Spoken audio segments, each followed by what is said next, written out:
Welcome dear rockets, कैसे हैं आप सभी। आइए देखते मॉन्स्टर सीरीज का पार्ट 46। पिछले पार्ट्स के लिंक्स आपको नीचे डिस्क्रिप्शन में मिल जाएंगे, उनको जाकर देखिए और बताइएगा आपको सीरीज कैसी लग रही है। तो पिछले पार्ट में हमने देखा कि जिना उस घर में पहुंच गई थी जहां पर जेजे ने चेयरमैन को रखा हुआ था, और वो ये जानकर शॉक भी हुई थी कि एंड्रयू को पता था कि चेयरमैन यहीं पर है, लेकिन फिर भी उसने जिना से झूठ बोला। और इस पार्ट में दिखाते हैं कि एंड्रयू चेयरमैन से कहता है, आपने मेरी माँ के साथ जो नाइंसाफी की थी उसी का बदला लेने के लिए मैं डोडो ग्रुप को हासिल करना चाहता था और मैं सफल भी हुआ। मेरी माँ के पास मुझे देने के लिए कोई वसीयतनामा नहीं था, क्योंकि उन्हें आपने इस लायक छोड़ा ही नहीं। उन्होंने पता है आखिरी में मेरे लिए खत छोड़ा था जिसमें उन्होंने लिखा था कि उनकी जिंदगी बर्बाद होने के लिए जो भी लोग जिम्मेदार थे उनसे बदला जरूर लेना। लेकिन वो आपसे बहुत प्यार करती थी पापा, आपको उन्हें इस तरह यहाँ से निकालना नहीं चाहिए था, आखिर तक उनका साथ देना चाहिए था आपको।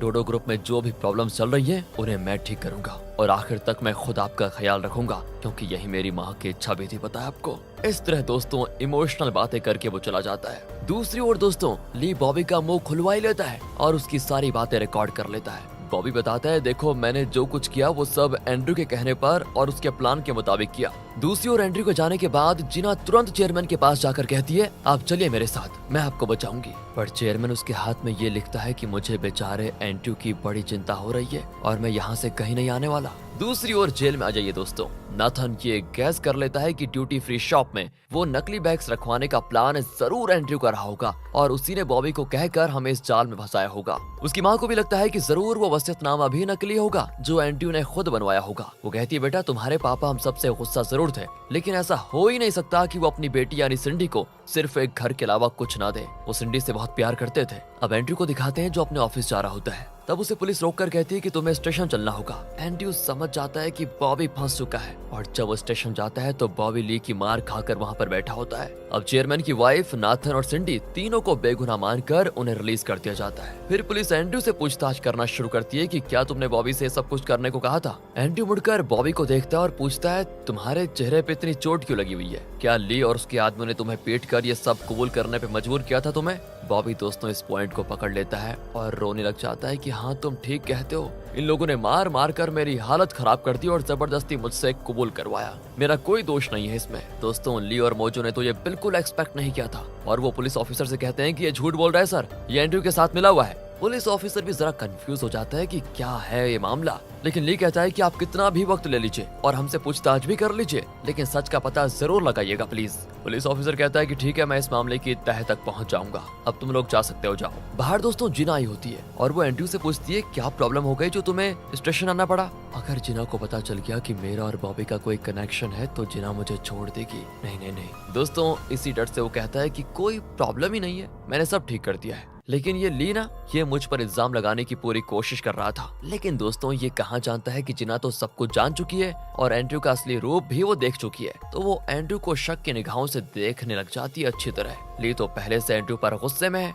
तो वो डायरेक्टली जिना से पूछता है कि सुनो, मैंने तुमसे पता लगाने को कहा था ना कि वो वसीयतनामा असली है या नकली, कुछ पता चला उसका? जिना कहती है, हाँ वो मैंने चेक करने के लिए भेज दिया है, जल्दी असलियत का पता चल जाएगा।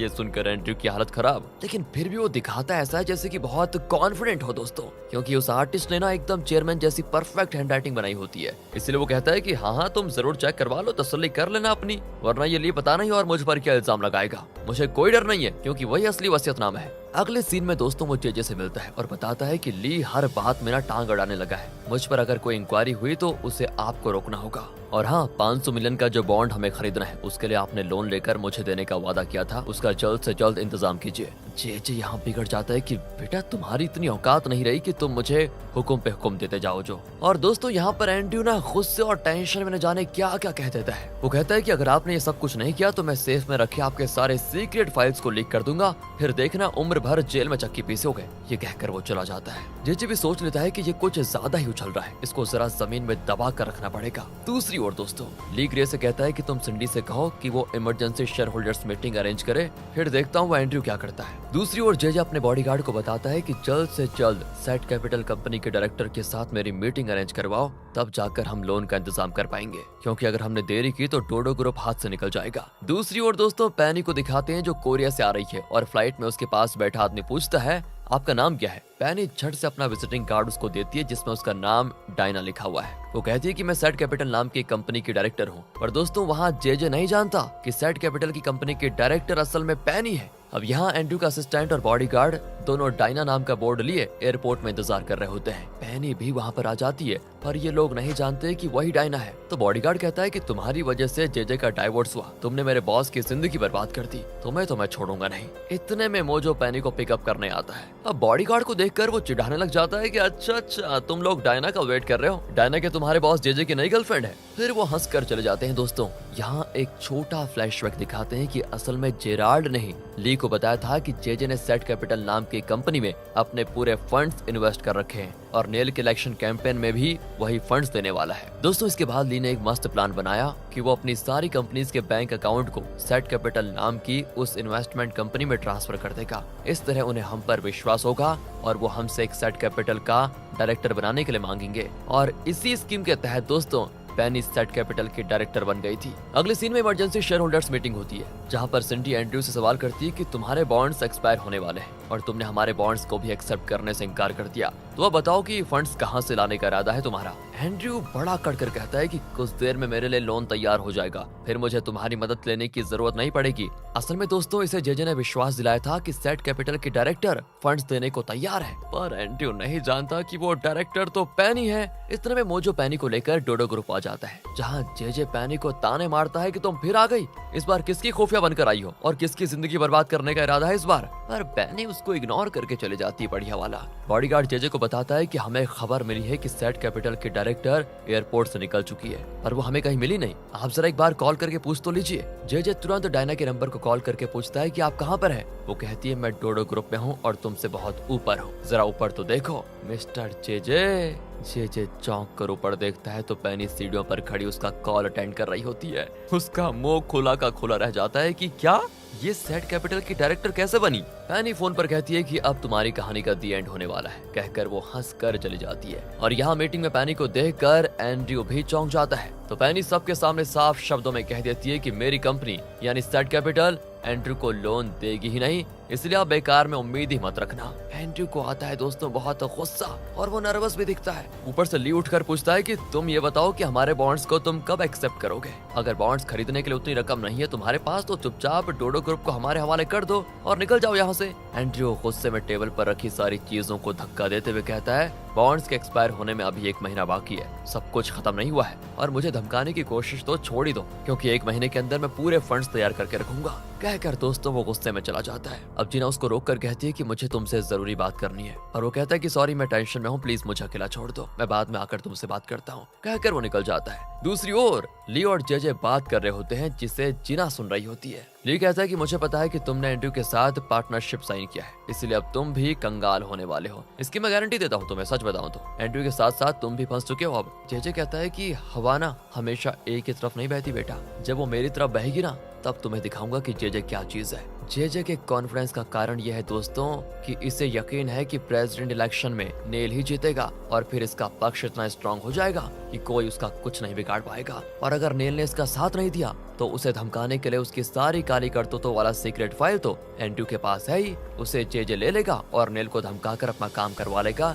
ये है जे का प्लान, इसलिए वो इतना कॉन्फिडेंट है। दूसरी ओर जीना एंड्रयू से मिलने चाहती है और पूछ लेती है क्या वो वसीयतनामा नकली है और क्या तुमने ये गोलमाल किया है। सुनकर एंड्रयू शॉक में होता है दोस्तों। तब जीना कहती है देखो हम सब इंसान हैं, हमसे गलतियां होती है, लेकिन उसे सुधारना भी हमारी ही जिम्मेदारी है, इसलिए प्लीज मुझे सच बता दो। पर दोस्तों एंड्रयू अब भी सच नहीं बताता और कहता है कि अच्छा तुम ली के कहने पर मुझ पर शक कर रही हो, तुम तो वसीयतनामे को टेस्टिंग के लिए भेज चुकी हो ना, जब रिजल्ट आएगा तो खुद देख लेना कि मैं सच बोल रहा हूँ या नहीं। जीना मायूस हो जाती है कि ये अभी भी झूठ ही बोल रहा है, वो उठकर चली जाती है। दूसरी ओर दोस्तों ली प्लानिंग शुरू कर देता है कि किसी भी तरह नेल को इलेक्शन जीतने नहीं देना है। उसके लिए दोस्तों इनको कुछ भी करके अपोजिशन कैंडिडेट को पटाना होगा, मतलब उसका इस्तेमाल करना होगा, और उसका नाम है रोनाल्ड। पेनी बताती है कि लोग रोनाल्ड को बहुत पसंद करते हैं, लेकिन रिसेंटली उसके ऊपर लड़कियों के साथ बुरा बर्ताव करने का इल्जाम लगा है, पर लोग कहते हैं कि वो बस अफवाहें हैं क्योंकि रोनाल्ड ऐसा आदमी है ही नहीं। तब ली कहता है कि ठीक है, फिर तो उससे एक बार मुलाकात करनी ही पड़ेगी। अब दोस्तों जे और एंड्रयू नेल से मिलने चाहते हैं। जे कहता है कि हम आपको इस इलेक्शन में जितवाने के लिए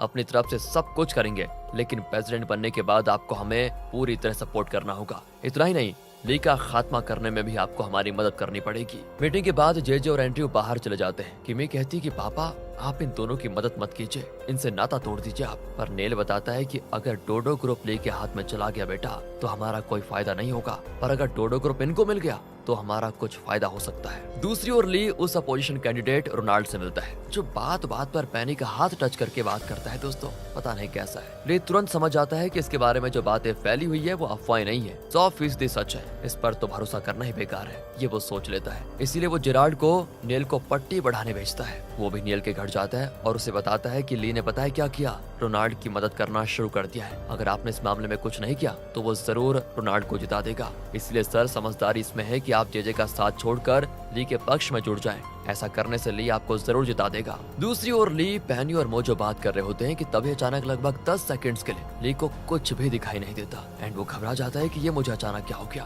पेनी और मोजो भी चौंक जाते हैं कि कहीं ली की आंखें दिन प्रतिदिन खराब तो नहीं हो रही। दूसरी ओर दोस्तों, जिस नकली वसीयतनामे को लैब में टेस्ट करने के लिए भेजा गया था उसका रिजल्ट आ जाता है, जिसमें लिखा है कि हैंडराइटिंग तो हूबहू चेयरमैन की है, लेकिन वसीयतनामा जिस कागज पर लिखा गया है उसमें एक हैंडराइटिंग फ्रॉड के फिंगरप्रिंट्स हैं, जो कई बार ऐसे फर्जी वसीयतनामा लिखकर जेल जा चुका है। ये जानकर अब जिना को पक्का यकीन हो जाता है कि एंड्रयू ने पक्का कोई घोटाला किया है और ये चेयरमैन का लिखा हुआ वसीयतनामा तो है ही नहीं। फिर भी दोस्तों जिना एंड्रयू को एक आखिरी मौका देना चाहती है और उसे डिनर पे इनवाइट करती है। पूछती है उस वसीयतनामे का रिजल्ट आ चुका है, हैंडराइटिंग तो चेयरमैन की हैंडराइटिंग से मैच होती है, लेकिन मुझे मिली खबर के मुताबिक वो चेयरमैन ने नहीं लेकिन एक फ्रॉड ने लिखा है, उसके फिंगरप्रिंट्स उस कागज पर हैं। क्या तुम उसे जानते हो? कहकर वो वसीयतनामे को आग में जलाने लग जाती है। एंड्रयू तो जान जाता है कि वो पूरी तरह पकड़ा गया। जिना कहती है कि ये उस टेस्ट का रिजल्ट है। कल चेयरमैन की मौत के बाद 49वां दिन है, जब परिवार के सारे लोग फिर उन्हें श्रद्धांजलि देने के लिए इकट्ठा होकर एक सेरेमनी करेंगे। तब तुम सबके सामने अपनी गलती कबूल कर लेना और उन्हें सच बता देना, तब जाकर मैं तुम्हें माफ करूंगी, वरना नहीं। वरना ये समझ लो मुझे तुम पर जरा भी विश्वास नहीं रहेगा। और दोस्तों यहाँ जिना के खोने के डर से एंड्रयू बहुत परेशान होकर उसका हाथ पकड़ लेता है कि प्लीज मेरी बात सुनो कि मैंने ये सब क्यों किया, सुनो। जिना उसकी एक नहीं सुनना चाहती और हाथ छोड़कर चले जाती है, लेकिन एंड्रयू उस रिपोर्ट को लेकर जाता है और सुधर जाने के बजाय दोस्तों उसको जला देता है और कहता है मुझे सुधारने के लिए थोड़ा और वक्त चाहिए जिना, अगर मैं इस वक्त पीछे हट गया तो ली को मिटा नहीं पाऊंगा। अगले दिन दोस्तों जिना चेयरमैन की डेथ के 49वें दिन की सेरेमनी के लिए निकल रही होती है, लेकिन वो जॉन और अपनी फ्रेंड से कहती है तुम लोग पहले निकलो, मुझे एक जरूरी काम है जिसे निपटा कर मैं आती हूँ। हीरो पीए के साथ उस घर की ओर निकलती है जहाँ चेयरमैन है। दूसरी ओर जेजे सेरेमनी के लिए निकल रहा होता है, लेकिन तभी कार के अंदर एक फोन पड़ा हुआ दिखता है, पर बॉडीगार्ड कहता है पता नहीं सर ये किसका फोन है।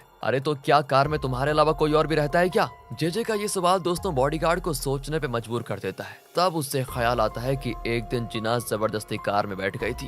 ये जानकर जेजे फोन कॉन करता है, लेकिन उसमें कोई नंबर या कॉन्टैक्ट नहीं होता, लेकिन इसके जरिए दोस्तों इनका लोकेशन ट्रैक किया जा सकता है। ये सोचकर अब जेजे घबरा कर तुरंत उस नर्स को कॉल करके कहता है कि जिना को हमारी जगह का पता चल चुका है, तुम जल्दी से चेयरमैन को कहीं और शिफ्ट कर दो। वो भी कहती है कि ठीक है सर, पर वहाँ दिखाते हैं कि उस नर्स के पास जिना खड़ी होती है। असल में उसी ने नर्स से कहा था कि तुम एकदम नॉर्मली बात करना। अब वो कहती है अगर तुमने जेजे को इस बारे में कुछ भी बताया कुछ भी तो तुम्हें अरेस्ट करवा दूंगी, और फिर वो चेयरमैन को ले जाने के लिए तैयार हो जाती है। दूसरी ओर सेरेमनी में सभी बैठकर ध्यान कर रहे होते हैं कि चेयरमैन की आत्मा को शांति मिले, लेकिन नाथन बड़बड़ाता है कि वसीयतनामे का रिजल्ट आ चुका है और वो पापा की ही हैंडराइटिंग है। हमारा क्या होगा अब? पापा ने हमारे साथ ये घोर अन्याय किया है। उसकी माँ कहती है पता नहीं बेटा, लगता है आखिर में उनका दिमाग कुछ ज्यादा ही फिर गया था, उनका तो ज़मीर ही मर चुका था शायद। अगर उनकी आत्मा भी मुझे मिली ना तो मैं उसकी भी जान ले लूंगी। इस तरह अपना दुखड़ा रो कर मुड़ती है तो अचानक भूत भूत करके चिल्लाने लग जाती है, क्योंकि वहाँ पर दिखाते हैं कि जिना चेयरमैन को लेकर आ रही है और सभी भूत भूत करके शोर मचाने लगते हैं। इसी के साथ होता है पार्ट 46 का दी एंड। बाकी दोस्तों आपसे एक रिक्वेस्ट है कि हमने एक नया इंस्टाग्राम अकाउंट बनाया है मिस्टर ऑकवर्ड 64 के नाम से, आप यहाँ पर फॉलो करके थोड़ा सपोर्ट कीजिएगा हमें। यहाँ पर आपको थोड़ा अलग तरह का कंटेंट मिलेगा, मजेदार। लिंक आपको कम्युनिटी में मिल जाएगा और डिस्क्रिप्शन में भी। कैसा रहा दोस्तों ये पार्ट? वैसे इसके आगे के सिर्फ 3 पार्ट्स हैं और हमें पता है कि आप उन पार्ट्स का बड़ी बेसब्री से इंतजार करेंगे जैसा कि अभी तक कर रहे थे। बस थोड़ा सा और सब्र कीजिए, बाकी क्लाइमैक्स आने में बस 1-2 दिन बचे हुए हैं। मिलते हैं आपसे अगली वीडियो में, ध्यान रखेगा अपना and finally thanks for watching.